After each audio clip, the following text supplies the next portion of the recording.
Jadi untuk kesaksiannya dari Pak Slamet, dia Assalamualaikum warahmatullahi wabarakatuh. Balik lagi bersama aku di Selendang Horor.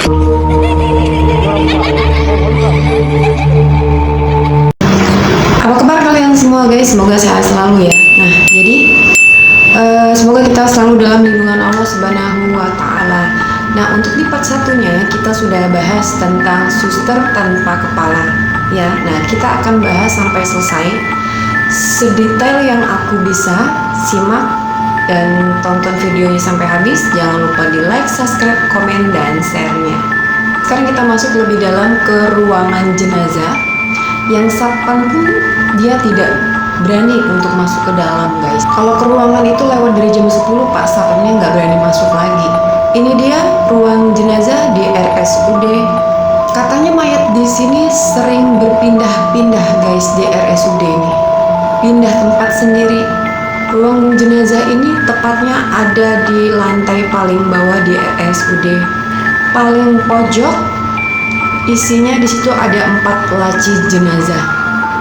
Pendingin, 2 meja otopsi, dan 1 pintu besi gede guys. Sejak RSUD ini pindah pada tahun 2012, ruangan ini sudah dikunci, listrik pun diputus. Tapi anehnya, tiap satpam patroli gemboknya suka kebuka sendiri guys. Pak RT di sekitar di Sekupang bilang itu ruangan paling dingin di seluruh RS, sudah mati dalam waktu 14 tahun. Namanya Pak Slamet. Dia jaga dari tahun 2014 sampai tahun 2016. Jadi pada jam 1 malam saya patroli, kata Pak Slamet, ke bawah. Saya senterin dong sama Pak HT. Pas lewat depan ruang jenazah, saya dengar suara kayak orang narik laci. Saya kira maling. Saya dobrak pintunya guys, kata Pak Slamet itu. Di dalam gelap gulita, dingin banget, lacinya kebuka setengah. Padahal udah 2 tahun gak ada mayat yang ada di dalam situ. Saya tutup lagi, saya kunci, saya lari, kata Pak Slamet. Besok paginya gemboknya udah kebuka lagi guys. Kuncinya padahal masih ada sama saya di kantong celana. Di hari ketiga setelah itu Pak Slametnya sakit, demam tinggi, 1 minggu dia sakit. Mimpinya didatengin bapak-bapak pakai kain kafan. Dia bilang, jadi untuk kesaksiannya dari Pak Slamet, dia sangat trauma di situ, takut ya guys. Dia nggak mau jaga lagi di situ karena efek dari itu semua kan dia ada terimbas kena sakit atau dia mungkin ada gangguan mental dalam diri dia. Karena memang suasananya memang sangat mencekam. Dia di situ sudah lama jaga dari tahun 2014 sampai 2016. Dan insiden yang lama yang membuat dia tuh trauma, nggak mau jaga di situ lagi guys. Nah, ada lagi nih untuk kesaksian yang kedua, tukang bersih-bersih namanya Mbak Yuli. Tahun 2017 disuruh bersih-bersih gudang nih guys. Kata Mbak Yuli, saya disuruh bos buat bersihin berkas di sebelah ruang jenazah. Jam 4 sore, masih terang dong. Tiba-tiba lampu senter saya mati, padahal baterainya itu baru. Di dalam ruang jenazah kedengaran suara air netes. Terus ada suara orang jalan. Kayak kaki mayat diseret di lantai. Saya intip dari lubang kunci, kelihatannya ada 2 orang pakai jas dokter. Lagi dorong berangkas, tapi mukanya pucat, matanya melotot, lidahnya keluar. Saya pingsan di situ. Kebangun udah di klinik. Sejak itu Mbak Yuli nggak mau lagi kerja di sekitar RSUD lama itu. Katanya tiap merem masih kebayang bau formalin, bau anjir, bau darah gitu guys. Jadi Mbak Yuli nggak mau lagi kerja di situ. Dalam waktu sudah cukup di situ aja, dia berhenti total guys. Ada di warga situ kan cibirannya sudah membludak kemana-mana. Jadi ada dengar dukun di belakang padang katanya bilang kayak gini, ruang itu pintunya gerbang ke alam bawah. Dulu banyak mayat yang gak dijemput, keluarganya meninggal di jalan, gak dikenal. Arwahnya marah, ngumpul di situ, nunggu ada yang nemanin. Saya lari dong ke ruangan bersalin, kosong, alat-alat medis semua udah diselimutin debu. Tapi meja bersalinnya basah kayak baru dipakai gitu. Di tempat sampah ada perban berlumuran darah, masih anget banget. Terus saya ke kamar mandi buat cuci muka. Buat cuci muka guys, di kaca saya lihat di belakang itu ada ibu-ibu gendong bayi. Lusuh, dia tuh senyum ke saya, katanya makasih ya Bu Bida. Pas saya nengok tuh nggak ada siapa-siapa gitu, kata kesaksiannya Bu Wati guys. Ya, dokter senior yang ada di RS itu, dia mengalami juga kejadian yang memang di luar nalar gitu ya, di luar nalar manusia biasa gitu. Terus ada lagi kesaksiannya satpam baru, dia baru bertugas di RS itu pada tahun 2020. Saya baru 1 minggu jaga katanya. Bos bilang kan jangan ke lantai 2 jam 3 pagi. Saya kan penasaran, saya naik dong. Nah, di depan ruang bersalin ada ayunan bayi goyang sendiri, bunyi gitu guys.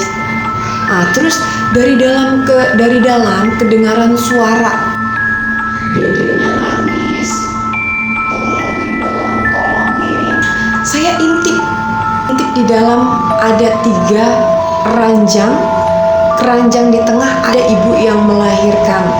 Darahnya ngalir ke lantai, kepalanya nengok ke saya. Terus katanya ibu-ibu itu bilang ke saya, kata Pak Satpam itu,